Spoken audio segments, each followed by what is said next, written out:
Before I start, I wanted to show you something. Now, if like me, you're a football fan, you've probably seen people, or players doing this, players and managers, in fact. I think when they first started doing this, I think we all assumed that it was trying to stop opposing team players deciphering what they were doing and trying to get an idea of their strategic plans and all that sort of thing. And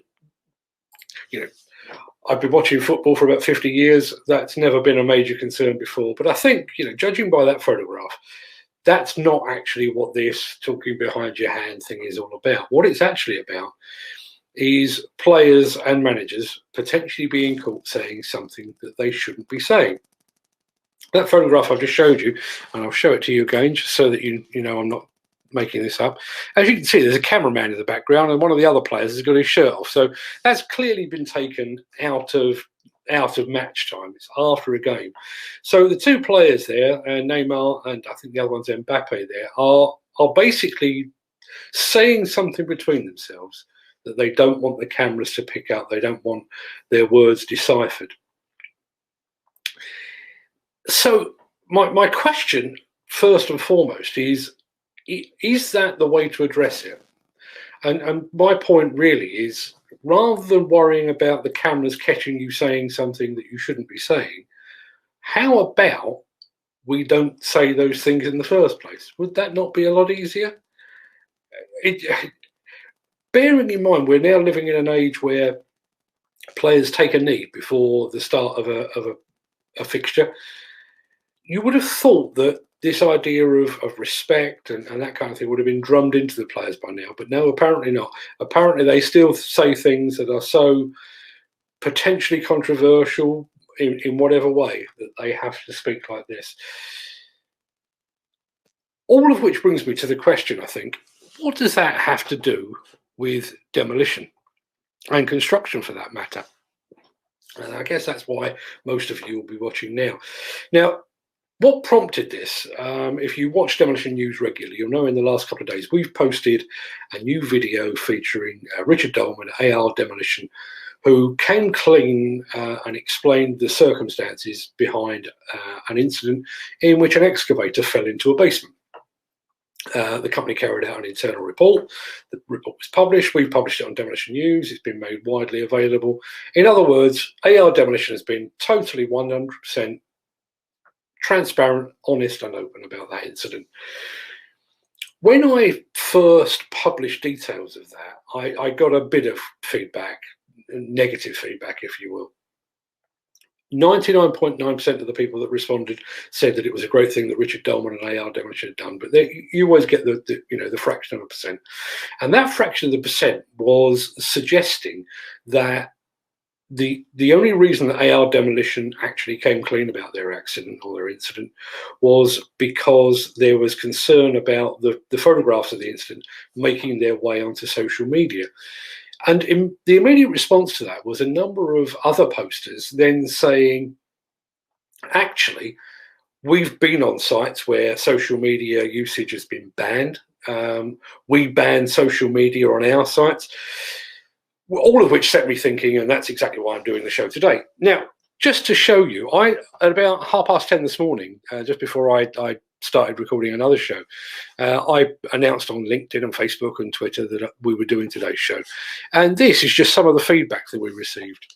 As you can see, I've only kept one name on there, which is James McCormack, who is actually with an Australian demolition contractor. And as you can see, his comment there is it's basically the norm now. Social media use on site in Australia, by all accounts, is pretty much banned.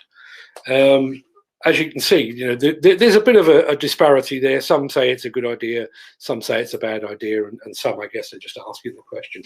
So, is it a good idea? Should we be banning social media on site? Now, let's go back to our football analogy first of all.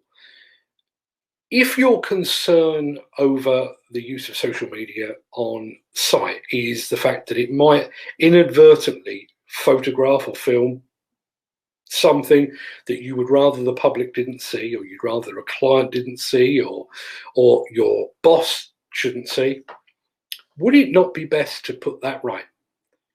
You know, if you're concerned about photographing hazards and unsafe practice, rather than worrying about the actual social media coverage of that and the possible backlash, surely the focus should be on rectifying that unsafe practice and then leaving everybody free to take as many photographs and as video as they damn well please.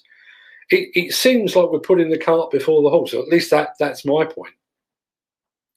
And I guess my next point, and again, I will reiterate the fact that I do understand that there will always be exceptions. You know, if you're working in a military installation, hand your damn phone in before you go to work, pick it up when you leave in the evening, and I fully understand that. I completely accept that. You know, if there's top secret documentation lying about, yeah, absolutely, under lock and key. But if we're talking about a long disused building in the arse end of nowhere that hasn't been occupied in 20 years, so long as you're going about your business in the right and in a professional way, so long as it's good practice and the rules and regulations are being followed, what the hell have you got to hide? Now, I will come back to that point, but one of the things, and I was talking to somebody about this yesterday, one of the things that really strikes me is the attitude of demolition contractors, specifically because that's what I write about the most. I occasionally get sent workwear or a pair of site boots or a rugged case for my mobile phone or whatever it might be. And my default reaction with that sort of thing is always, we need to actually get that photographed or filmed or possibly both on a site.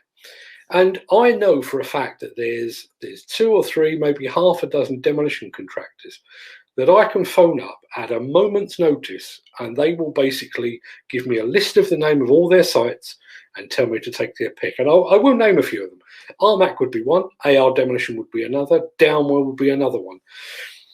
Now, what strikes me about that is those 3 companies, and they're not unique, but those 3 companies are so confident in what I, as a member of the press with a camera and a video camera, they're so confident in what I will see when I go to their site that they just open the doors and let me roam free. Now, to my mind, that suggests that they are completely at peace with the way that health and safety is being run there, the way that the site is being run, that all their workers are doing what they should, they've all got their PPE, and basically following best practice. They are totally confident that when I get to site as a member of the press, I will find a site that is working professionally and safely and above the rules and regulations of the land. Swinging back to this idea of banning social media, if that's not the case, if you're that concerned about somebody posting a photograph on Facebook or Twitter or Instagram, or potentially all 3, and LinkedIn and all these platforms, because it might show something unsafe, should you not be addressing the unsafe thing first? Should that not be the focus? You know, that I keep coming back to it, and it struck me when I started talking about this morning. It's been striking me about it ever since. Doing that doesn't stamp out homophobia and racism. All it does is cover it up. And social media bans of photographs and videos on site is merely covering up, I guess, something that they would rather people didn't see. Now, I've had a comment in here, which I haven't read, so I hope Neil's kept it clean. Clients, contractors request CCTV, view their sites.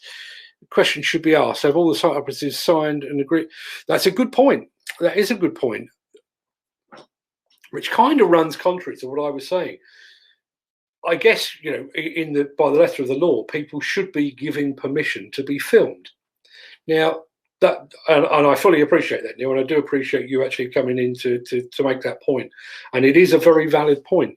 But a lot of the feedback that we're getting is taking photographs of excavators and dumpers and wheel loaders and cranes and that kind of thing.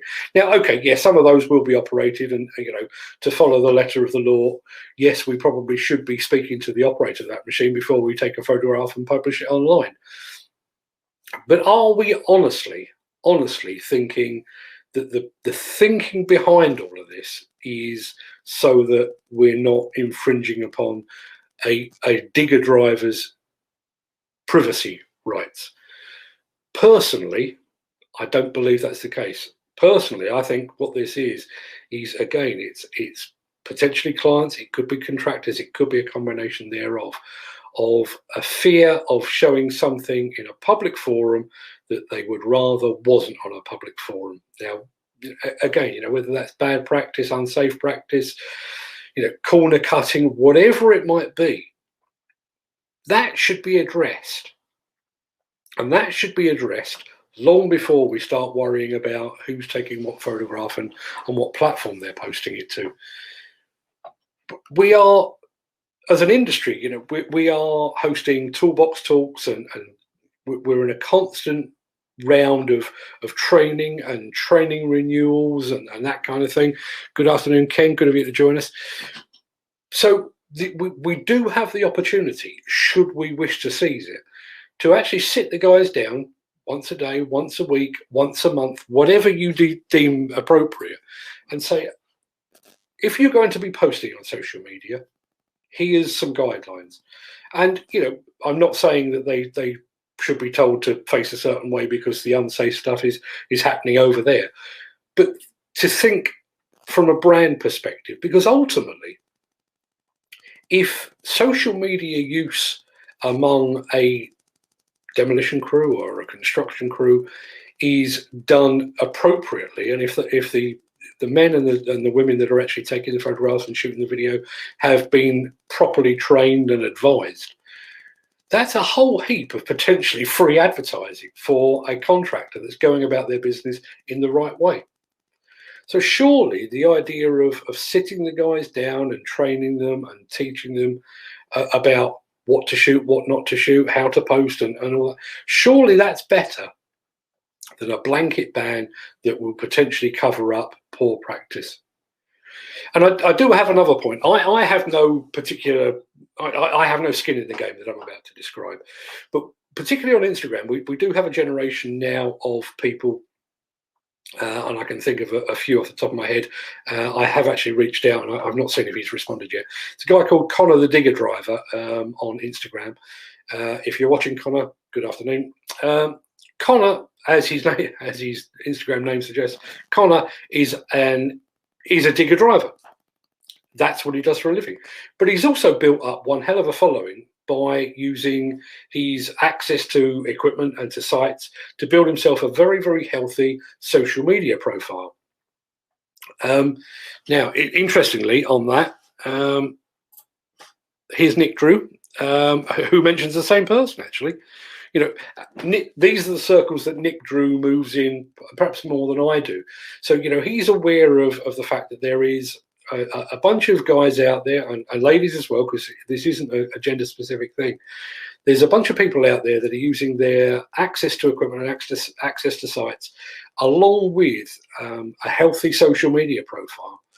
And they've built themselves a very, very lucrative, in one way or another, side hustle, where they are earning additional money or potentially, I think with some of these guys, they're getting their site boots are provided by a sponsor, or their workwear is provided by a sponsor. Now, we're not talking big bucks here. Nobody's retiring on the strength of this. But there are people out there that are using social media sensibly because they've worried about how to do it and they've looked into it. But they're using that to supplement their income. And a blanket ban on the use of social media affects those people every bit as much as it affects anybody else. That, to me, just seems like a sledgehammer to crack a walnut. And while we're talking about sledgehammers to crack a walnut, I'm dangerously going into Lawrence Fox mask-wearing territory right now. But here's a point, right? So we've all been told here in the UK and other places around the world that we should all be wearing masks to protect our friends and our neighbours and our family, and protect the NHS and to save lives and all the good things. I'm sat at home, no mask necessary, just so you know.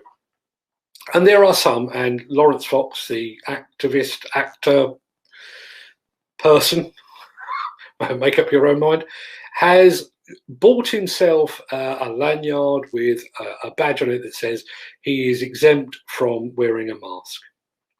Make of that what you will. What about exemption to this rule of social media use on site? So let's say you're a digger driver or a dumper operator or whatever you are, and you're working away from home 6, possibly 7 days a week. You're away from family, away from friends, possibly away from your children as well. And your general means of communicating with them is via WhatsApp or Facebook Messenger, or one of the other multitude of social media apps that link family and friends and loved ones together. Are you exempt, or are you part of the blanket ban? Now, I guess part of the answer there is it's a horses for courses, and a lot of it is down to timing. One of the things that I'm very conscious of is the use of mobile phones on a working demolition or construction site anyway.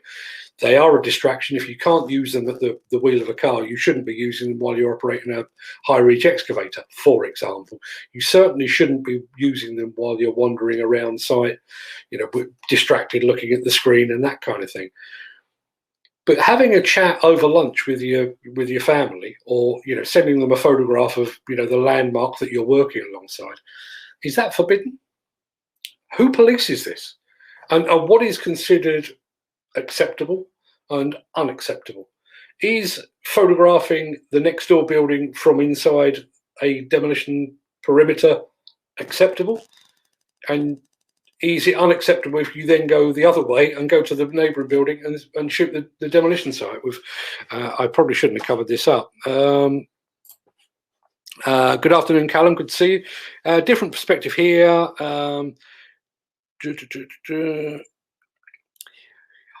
It's a good point. It is a very good point about if you're being paid, should you be on social media? But it's a valid point, and I take that point entirely. To give you an example, though, and this is not unique to me, but this is commonplace. I try to avoid getting to demolition sites basically around about 10:30, because 10:30, if they've started at a reasonable lick, chances are they're going for a cup of tea. So you've got that break. You've got a lunch break, and you may well have a mid-afternoon break if they're working long hours as well. Though, if you're thinking about posting on Facebook or Twitter or Instagram or LinkedIn or wherever it is that you're going to post, and to do so with those hours, you're not infringing upon anybody's labour deals, are you? You're paid to be there, but you're on a break, and as far as I'm concerned, you're probably legally at liberty to do whatever you damn well please in that time. If you decide to send a text message, is that any different to sending a social media post? It would appear that some sites believe that is the case. I don't expect this afternoon show to fix this in any way, shape or form. That wasn't the idea. The basic premise of today's chat, rant, call it what you will, was really just to see what the feedback was. Maybe all of this comes down to the fact that I'm a journalist, and therefore I'm a professional cynic. But whenever I read something like that, my default reaction, I guess, is, if you don't want it photographed and you don't want it filmed, what have you got to hide? Now, again, that might just be me. As I say, I am a professional cynic.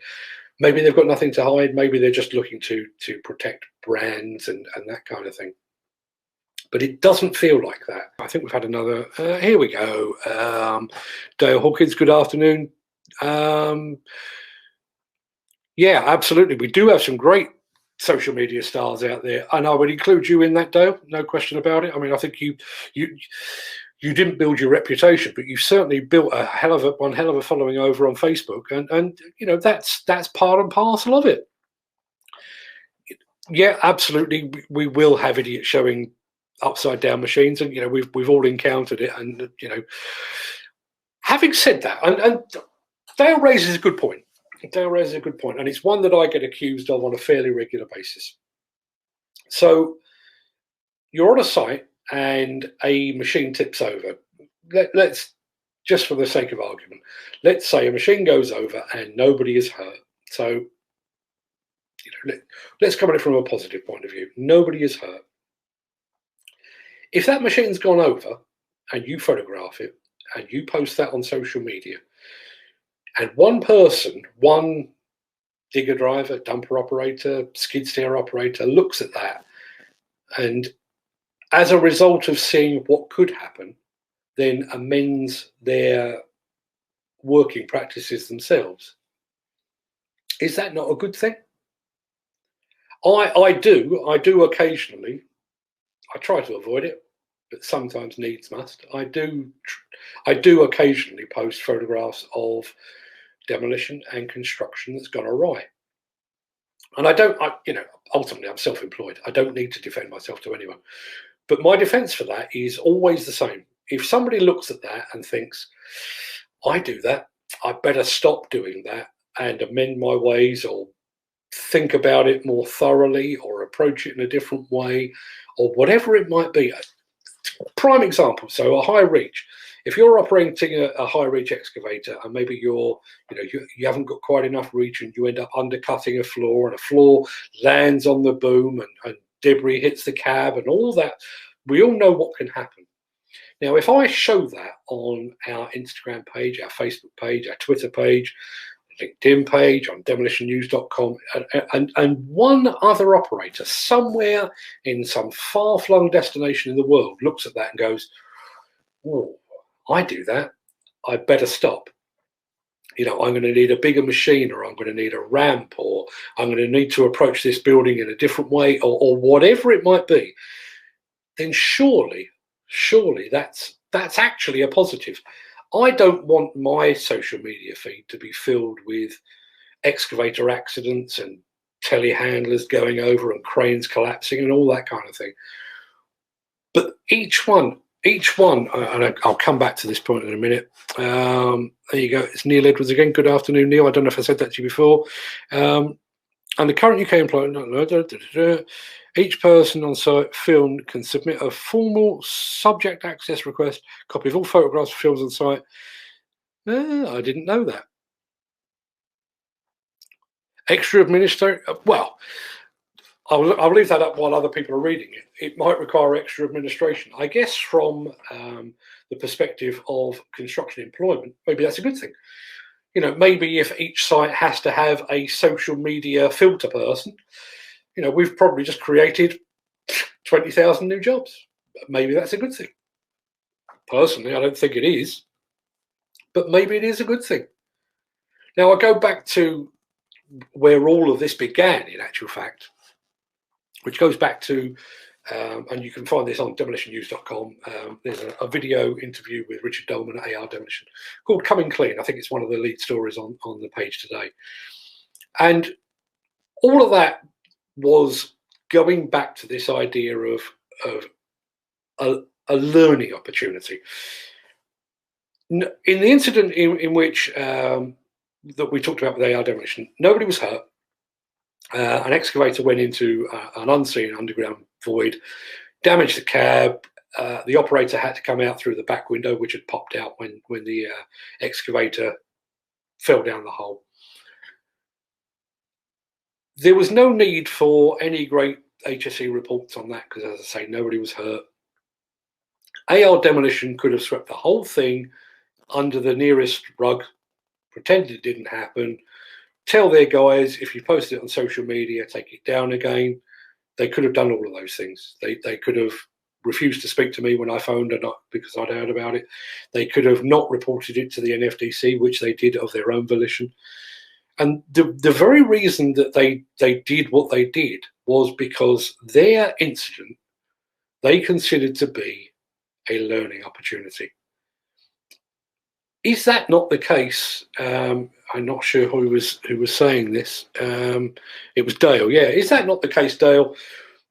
With what you were saying there about showing machines on their side or upside down, is that not? I don't want to see it. I'll be the first to admit. It makes me cringe when I see it. But is there not an argument for each incident and each accident should be considered a learning opportunity? And a learning opportunity not just for the site upon which that incident took place, but for the entire industry. Not just here in the UK, but further afield. One of the interesting things I think that came out of my interview with Richard Dolman is just how far that sort of message can travel. We posted it middle of the afternoon, I think it was yesterday afternoon, yesterday afternoon. And as the rest of the world came online, so America and that kind of thing, I started to get messages, and those messages went through the night. As I say, 99.9% of them were positive about Richard Dolman's approach to this, and the fact that what he'd done was right, and they'd all seen it as a positive and open and transparent, and as a learning opportunity. So there are potentially demolition contractors now, in the ones that I'm aware of, in America, in New Zealand, Australia, and Brazil, that have all watched a video about an incident on a UK demolition site, that were planning to share that with their own teams in the hope of avoiding a repeat of that incident on one of their sites. Is that not the most positive use of social media you could possibly think of? When we think about toolbox talks and safety briefings and that kind of thing, we might have 5, 10, 20, 50 people in a room, some of which are paying attention, some of which aren't, and we're showing them a slideshow or a safety briefing video, whatever it might be. What Richard Dolman has done with his video and his report on the incident that they had, I can tell you that's already reached upwards of 20,000 people worldwide, and those numbers are still going up. I mean, it's already. I tell you what, while think amongst yourselves, I'm just going to check the latest figures. Sorry, I don't mean to be rude, but I want to be absolutely on the money here. Yeah, I mean, on our Instagram page, that video of Richard talking about the incident has already been seen by 5.1 thousand people. That's Instagram alone.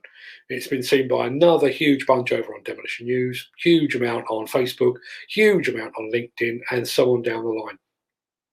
So, yes, AR Demolition did suffer an incident. Thankfully, nobody was hurt. They could have kept it to themselves. They didn't. They went public. They were open. They were transparent. And between them and us, we've used social media to take that message and that learning opportunity to a global audience of 20,000 people and rising. So tell me again why the use of social media on site is a bad thing. The comment's still coming in. Let's have a look. This one's Dale again. Took a new approach and owned the situation, turned it into a positive. That's my point. And it all goes back to how all of this started. This show started today with the photographs of football players talking behind their hands. If we've got an issue with racism or homophobia or sexism or any other kind of ism you care to name, allowing players to hide it doesn't address the core problem. It just hides it. Whereas surely, let's face it, football players have plenty of time on their hands. They generally only play 90 minutes a week. Sit them down and teach them better. Teach them that rather than hiding the fact that they're having an offensive dig at the ref or an opposing player or the crowd or whoever, teach them that's not appropriate. Same applies on demolition and construction sites. Rather than you will not post on, thou shalt not post on Facebook, thou shalt not post on Instagram.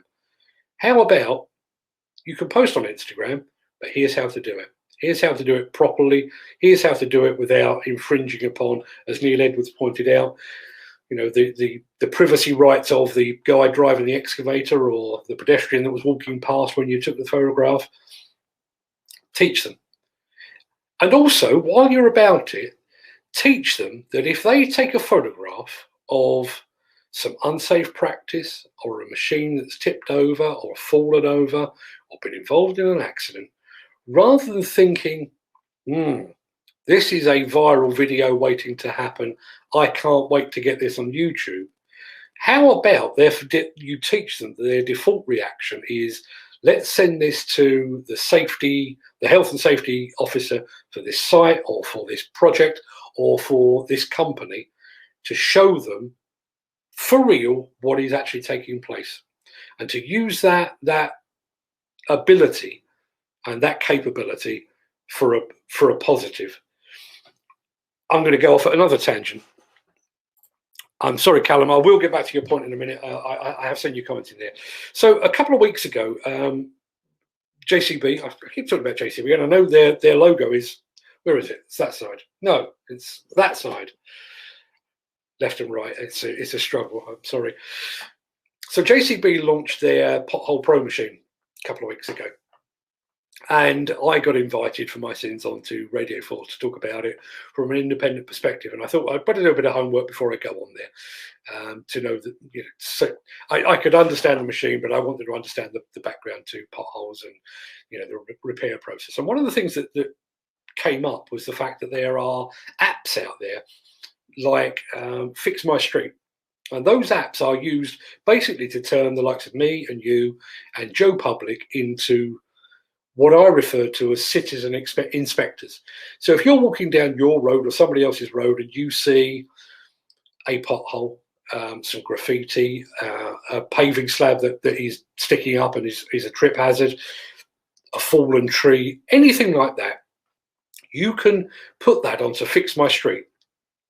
That app will geolocate that via GPS, and it will make that information freely available to the local authority concerned, so that they can come along and sweep up the fallen tree or fix the paving slab or to fill the pothole. We have that same potential here in demolition and construction. We can geolocate photographs. I use Google Photographs all the time to look back to where a specific site was and that kind of thing. We're doing that. If you take a photograph with an iPhone, you are locating that. So to feed that information back, here's a dumper that's fallen over, here's a telehandler that's tipped up, here's a high reach that's got a dented cab because a piece of debris hit it. We should be able to send that back to first and foremost to the company, but maybe, just maybe, to a central hub. Now, if you watch the interview that I did with Richard Dolman, he's already done this once and he's planning to do it again. Richard is now the president of the Institute of Demolition Engineers, so perhaps his focus will allow this to actually happen this time. A couple of years ago, Richard decided to build a website upon which people could post their own details of their own near misses. Great idea.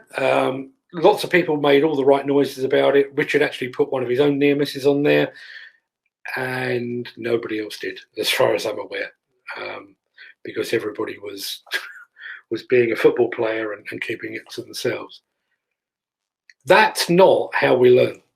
It really isn't. And going back to this idea of geolocated photographs and that kind of thing, let's say that there is an ability to upload those photographs and that video footage, even anonymously, to a central location, so that somebody somewhere can say, we need to do something about that. Now, all of this opens up another can of worms, and I am aware of the fact that I'm rambling and probably keeping you all waiting for far too long. But I've written about this before, and I guess it needs raising now. So I have a personal concern that there are some sites and some companies that are operated within a climate of fear. So there will be some sites, we've all seen them, and some companies, we're all aware of them, whereby if you go to the site manager, the project manager, the company owner, whoever it might be, and say, I have found something untoward, unsafe, and you report that, you could find yourself blacklisted, you could find yourself sacked, you could find yourself off-hired. If you're with an agency, you could find that your presence is no longer welcome. If we had a central hub, an anonymous central hub, where photographs and video footage of unsafe practice could be uploaded so that an industry police force, I don't know whether that's the HSE or considerate contractors or whoever it might be, but somebody, rather than an employee taking that message up and potentially being met with some resistance coming back down, maybe somebody on high can phone up that company and say, we've just been sent a photograph of this practice that is taking place on your site right now. You have 24 hours to get that rectified, or we'll be there, and we will be there to shut you down effectively. We have the capability, all of that technology exists right here and right now. I wrote about the subject of drink and drugs abuse on demolition and construction sites a while back. And I then had a long chat with a guy who basically one of his jobs was to do drugs and alcohol testing of people. And when you hear some of the horror stories there of the number of people that are drunk or under the influence of drugs of one kind or another, a knock-on from that was I then had a phone call, an anonymous phone call from a guy who had been on a site, and he was one, I specifically remember, he was one of 11 people working on that site. And according to him, 9 of the others were taking recreational drugs during work hours on a demolition site, on a UK demolition site. And he had reported that to his superior and had been told not to rock the boat because they were up against the clock on the project. They already had a difficult client, and if there were problems and they had to bring in another crew, there would be delays. The delays would cause an overrun. So this guy was basically expected to go and work alongside people taking recreational drugs during work hours on a demolition site, which, even without the presence of drugs, is a potentially hazardous environment. I go back to this use of social media and this use of GPS located photographs. If you're not getting the right answer from your employer on that, but you could actually upload that photograph or that video evidence to a central location, HSE, considerate contractors, whoever it might be, for them to then take up the matter on your behalf. You might just save your life, the life of the people that are taking the drugs, the pedestrians that are walking past that site. So I will come on to Callum's comment in a second, because as I say, I have gone off at a tangent. Let's see what he's got to say. Tip my hat to AR Demolition, absolutely. But while we're tipping our hat to AR Demolition, I'm not expecting a deluge of this. Having been down this road before with AR Demolition and with a few other companies as well, you would like to think that now that AR has put its head above the parapet, that maybe, just maybe, one or two others would say, actually, we had that incident in which, I don't know, a load was dropped, or we didn't have a big enough exclusion zone, or whatever the hazard was. But they've done an internal investigation and they have that information. Surely the best practice with that information is to share it as widely as is humanly possible. Now, I'm not suggesting for one moment that it belongs on Demolition News, and I'm not suggesting it belongs on Facebook. But if there is a learning opportunity to be had, why keep it to yourselves? There's no commercial advantage to be gained. If you've had a telehandler go over and you worked out what caused it, if you tell your nearest competitor, what happened and why it went over. They haven't suddenly stolen a march on you. You know, you're still competitors, but you're still on a level playing field. There is nothing whatsoever to be gained from keeping that to yourself, aside from the fact that potentially that local rival could potentially raise it to a third party and say, "Oh, you don't want to deal with them because they're unsafe."